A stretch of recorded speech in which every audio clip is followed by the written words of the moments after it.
not just about study skills. It's also going to be about project management, research skills, and things like that. So, in other words, I'd like to create a toolbox that you can use when you are working on your own. And it doesn't matter if you're studying or doing a project, which you have to do research, how to organize the information. Who of you have received a project before and gone, I don't know where to start, or this looks very big and difficult? All right, so the good news is, sorry, maybe it's bad news, is that that's not going to change.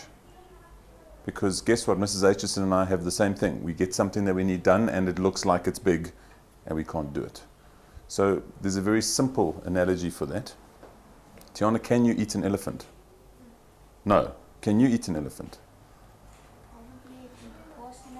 Okay, so there we go. So there's one word for what you just said, and that is eventually. All right, so can you eat an elephant? Eventually. We're not talking about the motivation to eat an elephant, but that's besides the point. So part of what we're going to be talking about with the, and it also, it's not just about projects, it's also about when you're studying. I've got to study this textbook, it's a big exam. How do we break that down? How do we manage the workload? And what skills can we use? Yes? In pieces. In pieces, yeah.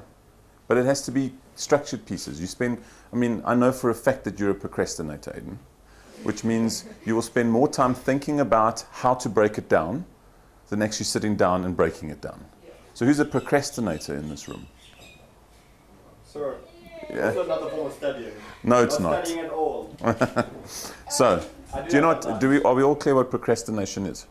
It means putting things off. The 5-year-old tells you it's better to go and make a sandwich than study. It's better to go and clean out your cupboard than study. It's better to play a computer game than study. It's better to play with the dogs than study. That's procrastination. Okay, right. So, we've determined who has done this before. Those of you who have done the study skills before at EduInc will know that the study skills is not about mind maps. Who thought that study skills was about mind maps? Who's had that experience of study skills? No? No? Yes, sort of. My study skills were about bulletins. About? Bullets.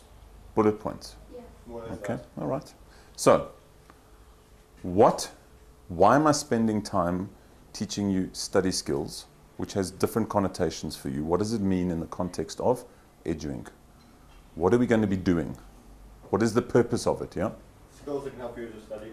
Okay, that will be the result of it. Yeah? We have to do study notes to show proof of preparation. Okay, so it's about proof of preparation. So why do we have proof of preparation at EduInc? To show that we've actually made a concerted effort on trying to, well, showing that we've studied and showing practice. Okay, so I'm going to pause there for a brief moment.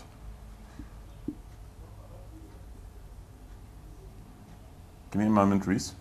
So I'm going to pause there for a brief moment and talk about proof of preparation and then come back to the context of where that fits in with study skills. Have any of you seen this before? Yes? Sir, I've seen the two of them before, but I haven't seen the ADQ one. Okay. So, anybody else? Yeah? I've seen it before. Where? At my old school when we were doing a test. Okay. It was like a basic general knowledge test. Okay. So, it is very clear to me that none of you have been onto our school website. Who's been on our school website? Oh, that's for old people. Right. Yes, aging history. Okay. So, it's part of our value system at EduInc, and it ties into what you're talking about with the notes. So, what does IQ mean? So, you've already answered. Let's get another answer. Intelligence, something. Quotient or quotient. Yes? Intelligence quotient. So, I've got an IQ of 146. I've got an IQ of 168. I'm a very, very clever person. Well done. The Einstein. Okay? Well done. That's great. What does that mean? You're going to be successful at everything you do. No. This shows you're smart. You've got to show how to apply it. Yeah, so you get very smart people who are lazy, very smart people who are unsuccessful. All right? What does EQ stand for? Emotional. Quotient. Right, emotional quotient, and that is, or quotient. What does that speak to? What emotions? Like Yeah? happy, sad, like your mood. Okay. So you think it speaks just to your mood? That's like doing this. It's just scratching the surface, yeah? Isn't it how to control your moods? Okay, so there's control that's coming in. I like that word. It's being able to take, to look at a situation from an outsider's perspective, Okay, so it's about perspective on what? You said situation. on a situation. Okay? Is there understanding of how to read a situation and also look at the expression of the other people to see how they're feeling? Okay, so you're saying understanding of other people's feelings, etc. So there's two words that go with it. That is empathy and sympathy. Am I right? Yes. Okay?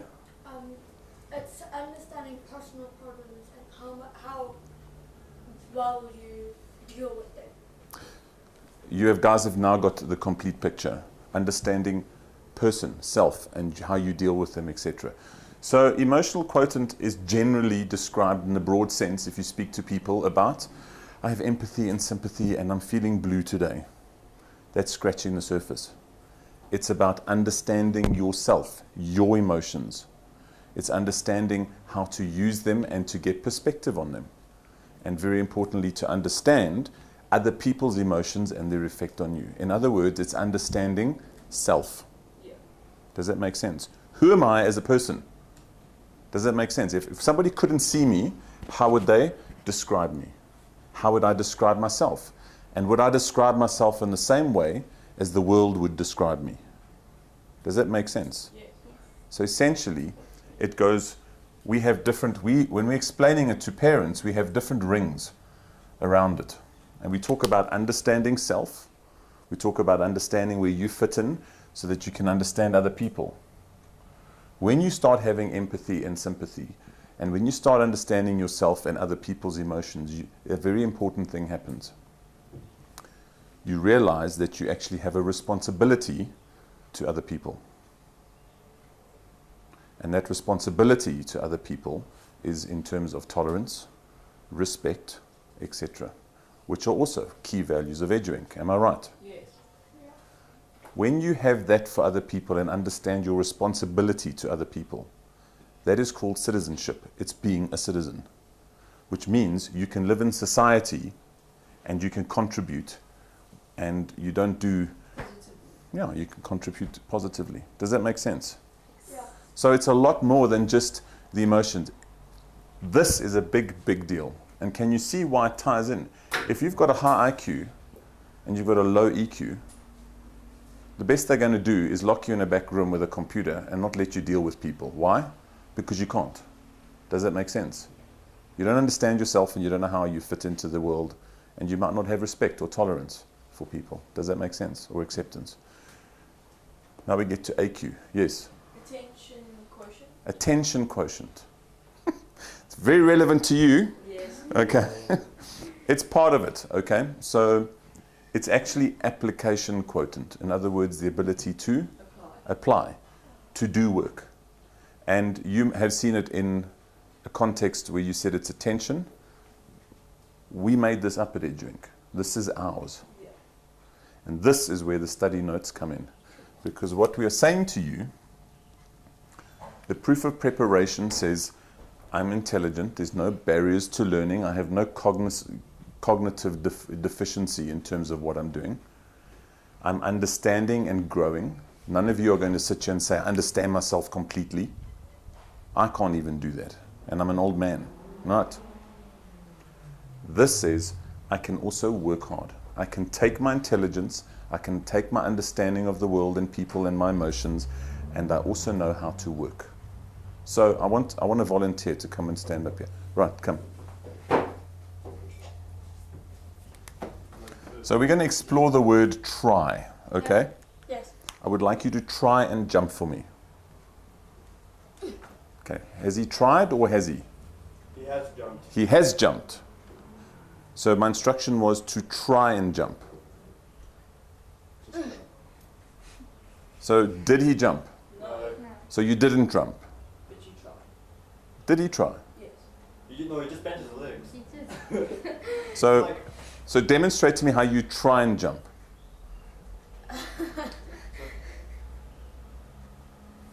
You've just illustrated my point. Thank you very much. So the point that I'm trying to make is the following. You guys use the word, I will try and do it. The only way that you can demonstrate that you have tried something is if you do it and fail. If he had jumped and collapsed on the floor, That would have been fun. he's tried, he's done it and not done it successfully. Does that make sense? But just doing this, you're not doing it. So if you say to me, I tried very hard in this test, you have filled everything in and not been successful, or have been successful, because you tried it and there was an outcome. In other words, you did it and there was an outcome. Does that make sense? Yes. So this ties into the AQ. Why do we have study notes and proof of preparation? To show that we've tried. No, to show that we've. That you prepared. have prepared. Yes. I have proof of preparation. I have prepared for this test. Is it the perfect preparation? No. But there is a move. The next time you do it, it'll get better and better. There's another very, very good reason for it. We start school in January, and we end in November, and we have exams then. Who of you have exam anxiety, and I blank out an exam, and I don't know what's going on? It And only happened to me once. That Okay. was last That's year. what happens when you don't study for a test. okay, so I do that all the time. And I, Guys? Excuse. what I'd like to demonstrate to you is the following. If you are not anxious for an exam, in other words, you don't feel that nervous stress or energy, it's not appropriate. You should be feeling that because it's a big deal. Am I right? It's a big deal. I want to pass. I want to demonstrate that I've done well. I want to go to the next grade. Some of you might want to do it to make mom and dad happy. Maybe there's a reward dangling at the end, like a new cell phone for... PS4. Exactly. So whatever the motivation is, it's a big deal to do well. And that's what the stress and anxiety is about. If we, as human beings, were not stressed at some point, through cold or weather or hunger, we wouldn't have evolved as we have into the societies we have. Does that make sense? Yeah. We developed tools, we learned to use fire, we developed the wheel, etc., etc. Okay? But there is anxiety like going blank, as you said. And what you said is because you haven't prepared properly. So what happens if you overload an electrical system? Yeah? It'll short circuit. It cuts off. So if you're going blank in a test, maybe you're cramming too much information in too short a time. Am I right? So that's what cramming is. Cramming literally means I'm taking all the information and putting it in, and eventually the brain goes, kan nie meer nie. I've had enough. Okay? So the proof of preparation has got another function. How many of you have written a little test or something already? How many of you made some of your study notes already? Okay, cool. So I've made a little portion of study note over there for a little test. It's been a while, and then the teacher, we've got a test week coming up, so there's a little bit more study notes that have happened. And it's covered that period. And then I've got a bit of a midterm break over here, and then we've got a test right as we come back, and then we've got a preparation for the exams, which are sitting right over there. Most people will take that block over there, and this is when they would study. Or in the midterm break. Yes. Try and cram everything in. Or maybe that happens over there. Okay? 3 days. So here's a question for you. How does a farmer grow a crop? Yes? With actually using effort. Effort. But what does that effort look like? Yeah? So working, plowing the land, Yes? planting the seeds, Okay? watering them, Yes? and basically then harvesting them when they're ready. Okay, does that happen in 3 days? That Yeah. happens, that happens over a long period of It time. takes time. So what happens between the planting and the reaping? Because everyone assumes the hardest part is the plowing and getting the seeds in the ground, and then we just wait until we reap it. What happens in that period? What do you think happens? You need to put effort into it. What effort? What does that effort look like? Watering it. Okay, so we got to water it, yeah? You've got to watch it, you've got to change the soil, You won't change the soil necessarily. If the- you've the got so- to fertilize the soil. So at some point it might need some fertilization. It might need some water. What else happens? Yeah? Yeah? A lot of impatience. Okay, you could be impatient, but something else happens. We've watered and we've fertilized. We have created the perfect environment for a plant to grow. Our plant. Is it only our plant that's going to grow? Oh wait, Yes? you cut other plants and try and intervene it. Sorry? Cut other plants and try and intervene it. Exactly. Weeds. Guys, they are weeds. They are opportunistic, they are tough, they've seen the perfect example. They're going to come in. So you've also got a weed. So what happens if you don't pull the weeds, water, and give nutrition? Yeah? The plant's going to not have, it's going to have insufficient fund to photosynthesize. Okay, so what's going to happen is we're expecting a plant this big, It's going to and because we haven't given enough water, because the weeds have used the nutrition that it was meant to have, we've got this. Is the crop or the reward that we are now planning going to be exactly what it's meant to be? No. No. It'll be dead.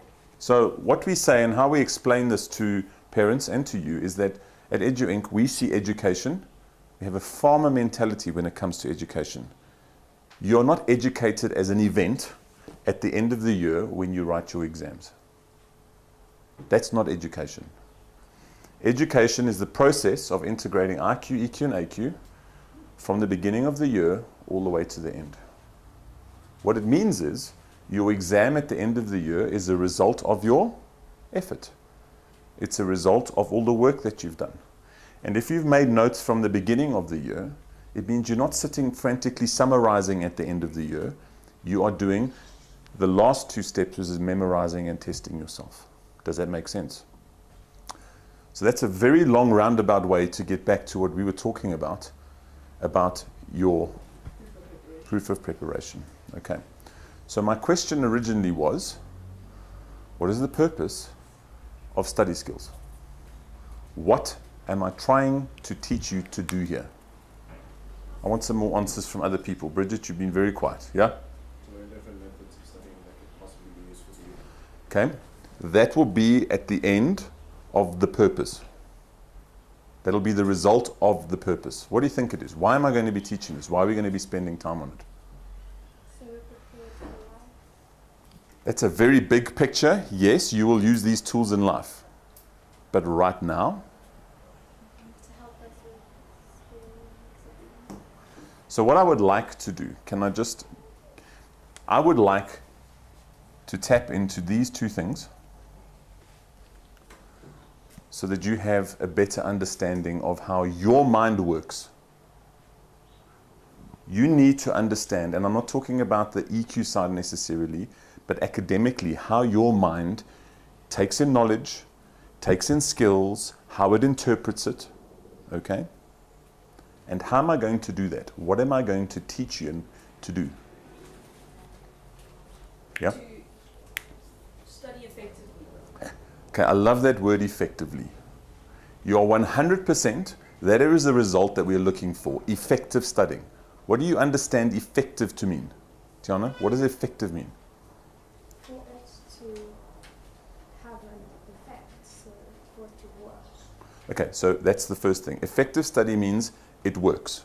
Yes? No, function 100%. Functioning at 100%. There's another element to it, yes? Testing yourself. Okay, that's how you'll know that it's been effective. How to apply it. Again, it's exactly the same as testing yourself, but there's an element to it, effectiveness, which is very important, and that is time. It's effective if I put in this much time and I get this result. Do you want to grow your crops for 2 years before you get a result? Is that effective use of time? No. What we'd like to do is use the growing season, which is spring and summer, as effectively as possible when the rain comes, so that we get crops. Why? Because in winter we want to plant wheat and use that time because it's a winter crop. So if we use it effectively, we can fit in more things that we want to do and get better result. So in the context of what you're doing, I would rather study effectively so I can spend more time on my horse. All right? I'd rather study effectively so that I can spend more time on my PS4. Yeah. Okay, Yeah. so effectiveness is very, very important. Does that make sense? Yes. Yes. Time as well as the quality of the outcome. All right. So now I would like you to take your notepad out because there's a few things that we want to do. And somewhere underneath that, I would like you to write the word effective. Effective. Now, effective studying, as we've determined at EduInc, has 4 steps. Okay? Can someone tell me what the first step is? Who's used that cover sheet that we used for making your notes? What is the first step on it?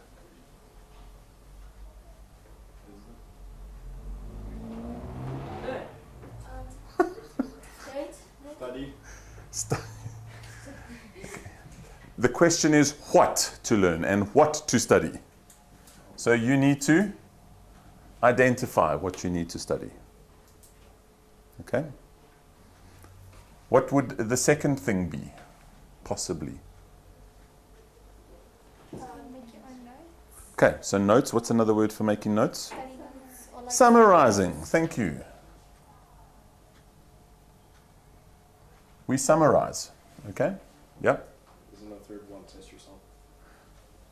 That's number 4. Oh, that was a, what was that? Before we test ourselves, read through. okay, let's just make something very clear. Who said read through? Right. If you use the word read through and apply that to study skills, I will take house points. Okay? Because there's nothing about reading through other than just getting a general idea. It's got nothing to do with studying. Okay? What are you doing when you go into a test and I went blank? What happened when you went blank? You can't? Remember. Remember. So what is the process that leads to having remembered something? Thank you. Memory. So number 3 is memorize. So we've said effective studying is when you identify, summarize, memorize, and test yourself effectively. And within that, this is what we are going to discuss in our study skills. Does that make sense? So, if I ask you what is the big picture, what is the framework for study skills and what we are going to be taught and talk about, you can talk about IQ, EQ, and AQ.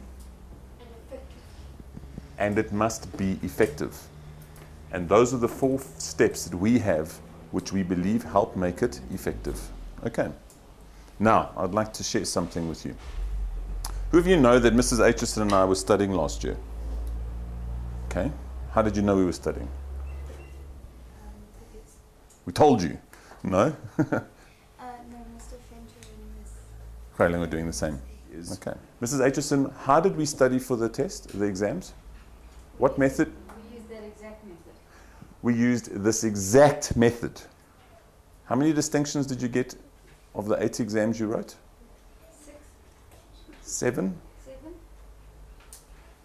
Yeah. Okay. What was your goal? Was your goal to get those distinctions? No. Goal was to pass. Pass. Okay. So what I'm telling you right now is that it's not about just doing this, tell me doing it. I'm telling you to do this because we have used it. Was it an effective study method? Yeah, very much so. Very effective. Why? Because we had limited time and the results we got were fantastic. Do you think Mrs. Aitchison and my IQ is bigger and higher or greater than yours? And what did you Sorry? what did you get? I got 6 distinctions, 7 distinctions, yeah. Oh, About beyond, I think your overall average was 80% and mine was 79.3. So Mrs. Aitchison is smarter. Is she? Or does she know herself better? Or does she work harder? Can you answer that question? I think you know what she does? She works harder and she knows herself better. Okay, so you see, I'm smarter. right. It's all 3.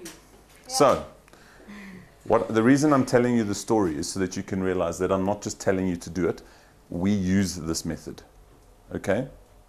I'll use another illustration. Who remembers Sophia? Who? One of our grade 12s, Sophia. You all remember? Right. So, Sophia came back to visit us, first year of varsity. It's now the midterm break. And she sat down in her office and was talking about how varsity is going. And she said, the first semester in the varsity was a disaster. Because why? I'm in varsity, it's not school, there's no teachers telling me what to do. She was partying it up, having a great time, not going to all the lectures. What happened to her marks? Boom. Exams are coming up. She's going, I can't fail this. So what did she do? Went onto the website, downloaded the form that's there, because she had used it for grade, Sophia had been with us since grade 9, 10, 11, 12. She'd used that method to pass matric, gave it to her boyfriend and said, we are doing this and it works. And they did, and they got their distinctions and their pass. If you looked at the summarizing part and how we memorized and how we tested ourselves, do you think that Mrs. Acheson's notes and the method and the style that we did it was the same or different? Different. Okay. What would have been the same? The identify part. Yes, you are 100% right. If you identify what you have to study, obviously, you should identify the same thing, which means the content of your summaries should be within 99, 95% of everybody else's. So my millennials, uniqueness is not about what you look like and how you're different in what you look like. It's about true uniqueness is understanding that everybody is different in how they think and your minds and how you're wired, and using that to your advantage so that you can become the best version of yourself. Does that make sense? Is anybody perfect? We find perfection in the sum of the world's imperfection. Because if you have one person, their fault is going to stop them doing something. If you have two people where they compensate, it means there's a little bit less that they can't do. If you have 100 people, the likelihood of someone not being able to do it is a lot less. Does that make sense? I've got this quote Yes? for, which says you have to be odd to be number one. So can I just explore that for a little bit? Okay. One of the conversations we have, who knows what a SWOT analysis is? I'm sure you've done it with EMS. Am I right? Strengths, weakness, opportunities, threats, etc. Okay? So often when you are doing a performance appraisal of yourself, or people are asking you, I know in LO you've got to do it as well, do a SWOT analysis of your strengths, your weaknesses, threats, etc. What do you consider a weakness? Yes? Something you don't really excel at or adapt, and you're more or less low average at it. Okay. What do you consider to be your strength, Bridget? Something that you're good at Okay. and it's easy to use. Okay. So Reese said the weakness is something you're not good at, below average. All right. So I have a question for you, Reese. Does it stop you from doing the job? So why is it a weakness then? It restricts you. So basically, it's going to be harder for you to do it. Okay, but you can still get it done. All right. So if you were 5'2" and you wanted to be a basketball player, okay, would you consider your height a weakness? Depends. Yes? Strength. Okay. I'd say both. Okay. So explain. There's no right or wrong answer here. We're just exploring. For weakness, it'd be harder to actually shoot the ball, but with the strength, you're small and you're nimble. Okay. So what it says is this. The average person who is 5'2" should not be playing basketball. It is a weakness because height is a strength. In order to overcome that weakness, you would have to have a lot of strength, like speed, strength, nimbleness, and things. You understand what I'm saying? So we define weakness as something that takes you away from performance. Being odd. No, I'm not there yet. Okay? So weakness is, does it stop you from doing the job? No. Therefore, it's not a weakness. Does it stop you from doing the job and doing it properly? Yes. It's a weakness. You need to get it to a level where it doesn't stop you from doing it. Does that make sense? So Case in point, I said, I spell badly. Is it a weakness? No. Tell me why not. It's not a weakness, it's not stopping you from doing it. We still publish articles, I still write exams, I still teach, I still have an English degree. Spelling is a challenge. Have I recognized it as a weakness? Yes. Okay. How have I overcome the weakness in this forum? Yes? By applying your strengths to that weakness. So in order for you to know that that's your weakness, Yeah. you would have your strengths, Yes. and you would almost integrate your strengths into that weakness Okay. to make it not affect you, to Okay. make it doesn't stop you from what you're doing. So you would use more of your strengths than your weakness. Okay, so you're saying I'm eclipsing some of the weakness, I'm taking it away. So one of my strengths is being honest and forthright. Told you I don't spell. You're more than welcome to correct it if you would like, and I'll give you house points. So the strength is honesty, openness, and transparency. And I'm also saying spelling it on the board and you pointing it out doesn't affect me. I know that it's something, but it doesn't stop me. I've got tools that help. So one of the things is I've got spell check. I also make sure before I send out important information that Mrs. Aitchison or Mr. Kennedy or Ms. T reads it, so that the spelling is corrected. Am I right? But at the same time, I'm going, but hang on. When we do report comments, all the teachers have other people reading their stuff. Does that make sense? So Mrs. Aitchison will tell you that the worst this has ever been was when I was 17 years old, in front of my entire school, standing up on stage with the board of the school board behind us and all the teachers, and I had to get everyone up and going, give us an S, give us an E, and guess what? I spelt my school's name wrong. The point was I said, testing you, and I carried on. Was I embarrassed? Absolutely. But that's pretty much the worst it can be. You didn't show it. I did. People knew I was embarrassed. It was an embarrassing moment. The fact of the matter is, it is what it is. And in context of strengths and weaknesses, I don't consider it a weakness because it doesn't stop me from doing what I need to do. I'm aware that I need to use spell check and other people, etc., to make sure that it doesn't become a weakness. Does that make sense? And it's not just about, it's an important life lesson in there as well. All right, so I want you to think about that. Getting back to your odd, we're talking about strengths now. Now, strengths are things that people consider to be talents, things that you're naturally gifted and born with. You know, if you're a basketball player and you're 7'2", it's a great way to go. Doesn't mean you're going to be the best basketball player, but it gives you an advantage. Am I right? Yeah. So Lesedi and Reese play basketball well. They've got an advantage over Aiden because they are tall. Aiden might have an advantage over them because he can touch his toes and pick up the ball quickly. Who knows? Okay. I can't. That's what right. So the point that I'm making is that your strength is often a unique thing. It's a combination of who you are, what you're good at, what comes naturally, etc. Okay? That, in essence, makes you odd. Yeah. In other words, differentiates you from other people. Makes you unique. So, unique, odd, I use them as the same word there. What is going to make you money in the future? What is going to give you a livelihood in the future? Yes? No? That'll put you on the path. Yeah? Genocide? Review mass murder? Seriously, Reese? Yeah? Your ideas. Different ideas. Your unique, Ideas. odd ideas, because no one else has them. If everyone else had those ideas, you can't make money out of it because they've got the same ideas. You're not going to be valuable in a team because everyone's bringing the same thing to the team.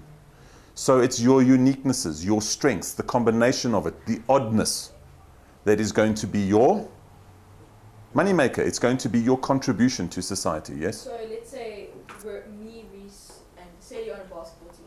Lesedi, Reese, and I, Lesedi, Reese, and I are in a basketball team. yes? And we've got our position. So let's say Reese is defense. Yes. Lesedi is just Center. Lesedi's there to center, like Yeah, not center. I don't know the basketball. it's fine. Get to He's the there analogy, He's yes? there to get those 2 pointers. So I would then be the 3-pointer because I'm short. I'm too short to be a 2-pointer. I can't really get the ball accurately in the hoop Yes. from a short distance. And I wouldn't be a defense because I'm not tall enough to block the ball from going Correct. through. So I would then be the shooter that takes 3-pointers from outside the ring. Or the thief who steals the ball from the opponents and Yes. feeds it to the people who can score the goal. Yes. The purpose of this is to help you understand yourselves, understand your mind and how it works, so that you can effectively study and, more importantly, demonstrate your skills and abilities. Does that make sense? What is a test? A test is an opportunity to demonstrate your skills and abilities. And if you think tests and exams are only things that happen at the end of the year when teachers give it to you, you are facing tests every single day of your life. When you walk down the stairs without falling, what are you saying to the world? I'm demonstrating that I have the skill to walk down the steps. Does it really matter? It only matters if you don't want to break your neck and there's no one at the bottom of the steps that you're going to land on top of. Does that make sense? So I have a question for you. I'd like you to spend a minute just writing down on your notebook what you would like to take away from this. What do you think you can learn? What would you like to take away and say, this has been a good use of my time and I'm not wasting it? Okay. In the context of what I've discussed with you, the project management, research skills, study skills, etc. Okay. So what would you like to learn in the sessions that we have for the rest of the year? Different ways of studying, like methods.